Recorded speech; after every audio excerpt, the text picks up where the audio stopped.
Greetings, my dear viewer. You're on the channel The Price of Cheating. The channel is for those who appreciate traditional family values and condemn adultery. So be sure to subscribe to the channel. Let's get started. After many years of working in a carpentry workshop without a mask, I developed a mild but constant runny nose.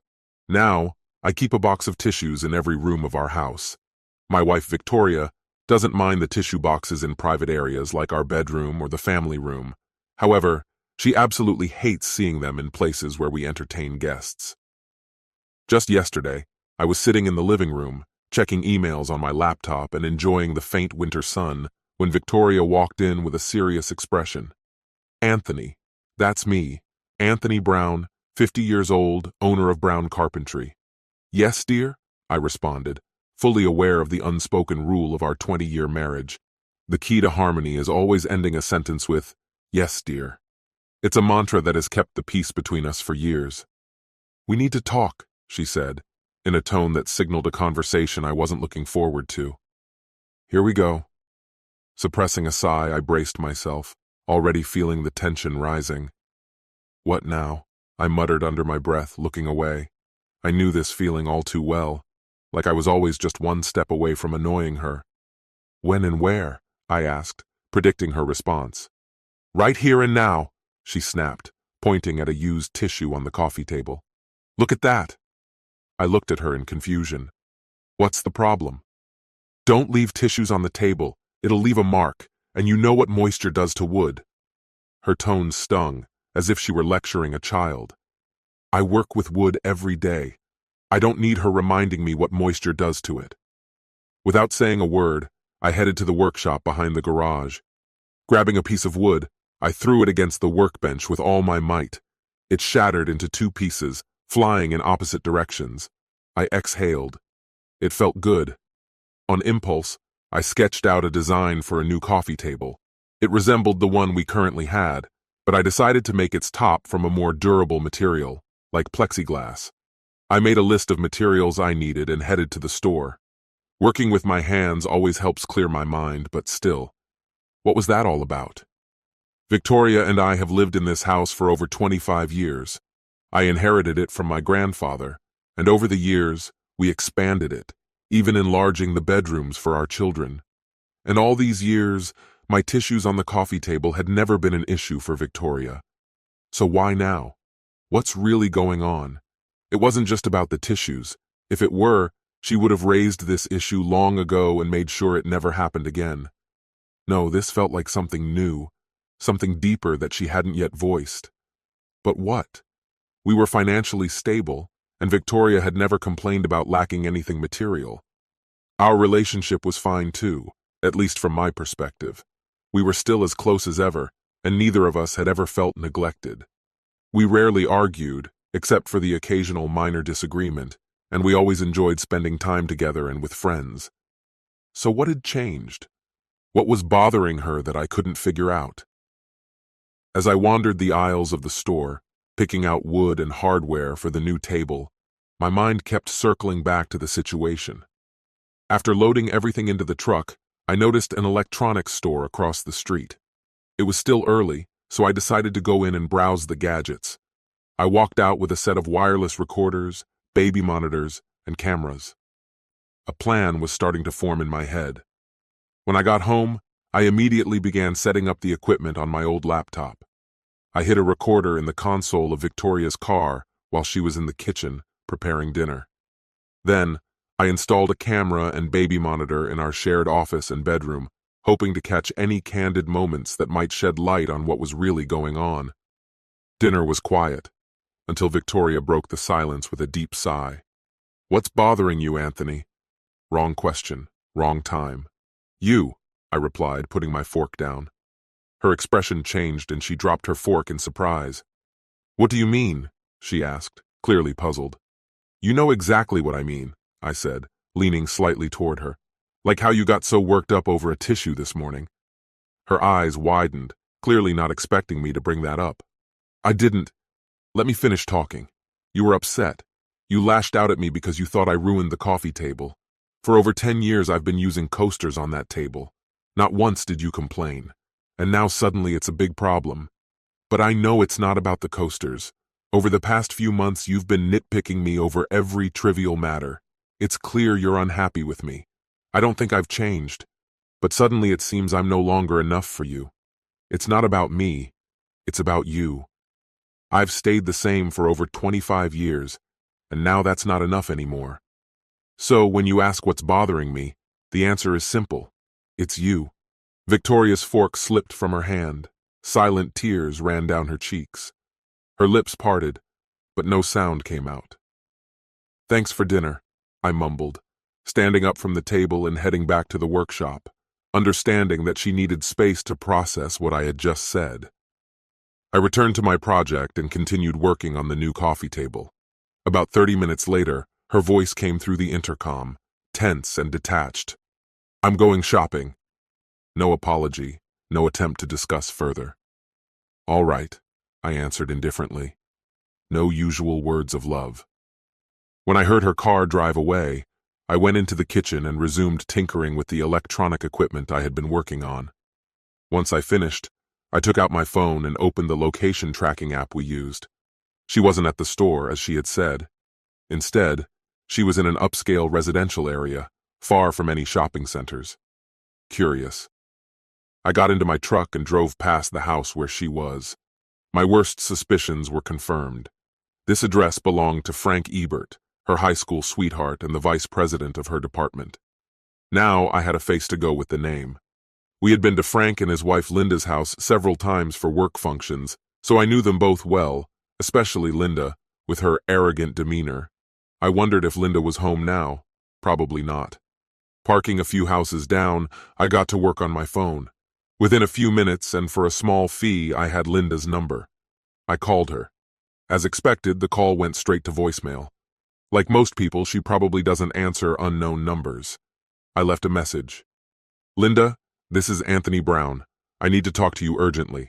Please call me back as soon as possible. You have my number. 3 minutes later, my phone rang. It was Linda. Thank you for calling me back, I said, keeping my tone neutral. Are you home by any chance? Her response was cold. No, I'm with my mother in Maryland. Well, I began, there's a white BMW parked in your driveway, my wife's car. She told me she was going shopping, so she's clearly lying. Her voice softened. What are you going to do? I'm not sure yet, I admitted. But I have a meeting with a lawyer on Monday. Do you have any recommendations? I don't, she replied. Do you? My sister went through a divorce a few years ago. I can get her lawyer's information. Maybe we can join forces and save on legal fees. That could work, she agreed. You have my number. Let me know when you find something. I hesitated for a second before adding, I'm really sorry I had to bring this to you. She sighed heavily. I understand. Thank you for deciding to participate, but I have to ask, how on earth did you get my number? Let's just say it wasn't easy. Did you think about hiring a private investigator?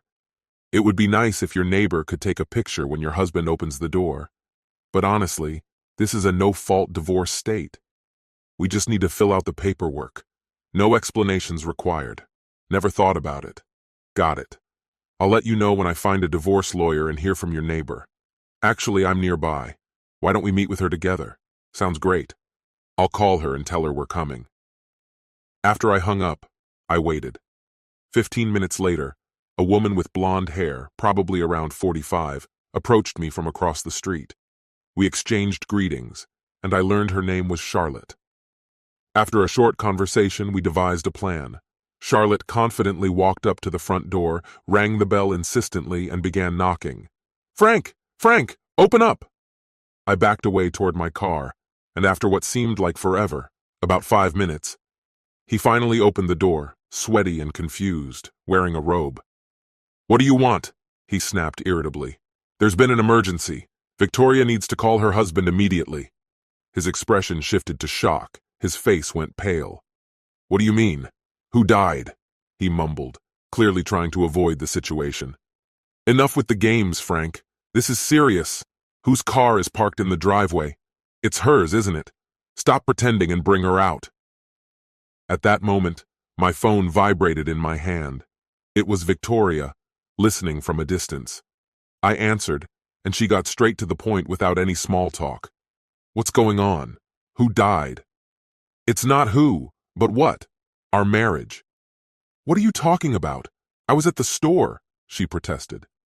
The store? Is that what you're calling being naked at Frank's house now? I'm standing right here behind your car and I can see everything. Oh, stop it, she snapped. He invited me over to talk about something. I just dropped by on my way to the store. The lies kept pouring out, and any chance of saving the relationship evaporated at that moment. Fine, I said. If that's the truth, come out right now. I kept the call active, waiting. As expected, nothing happened. 30 seconds passed, and I continued. See? You can't, because you're not even dressed. I may have my flaws, but I'm no fool. Don't come home tonight.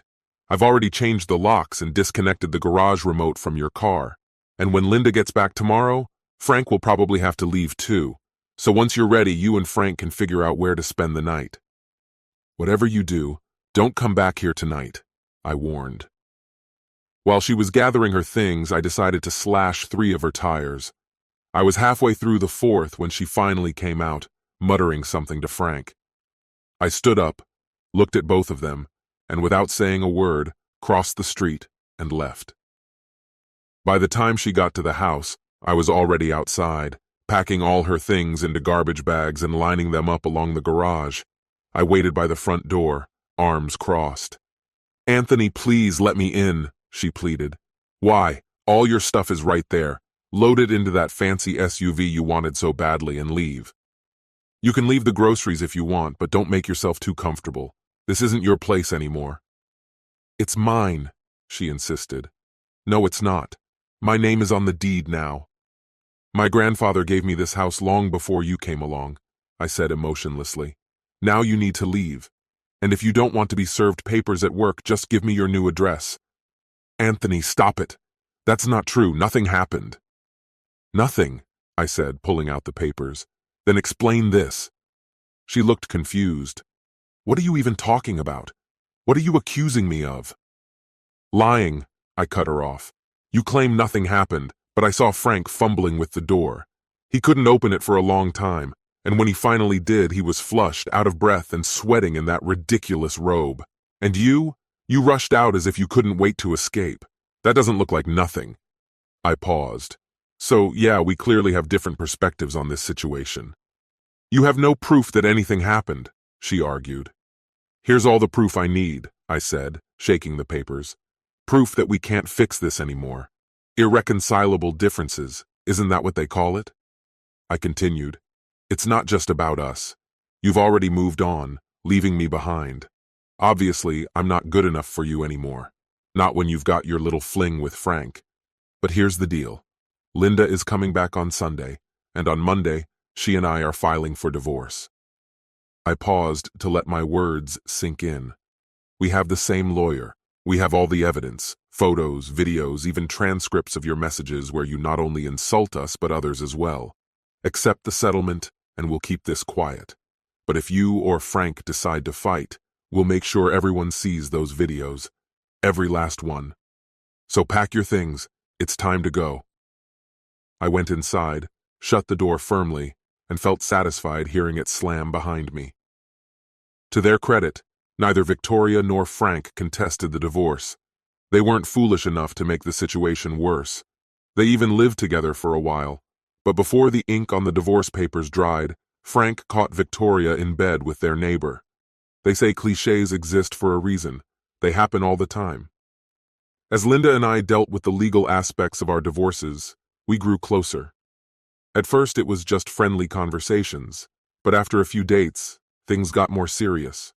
We weren't extraordinary people, but we found out we shared a dark sense of humor, and as it turned out, we had a considerable appetite for each other.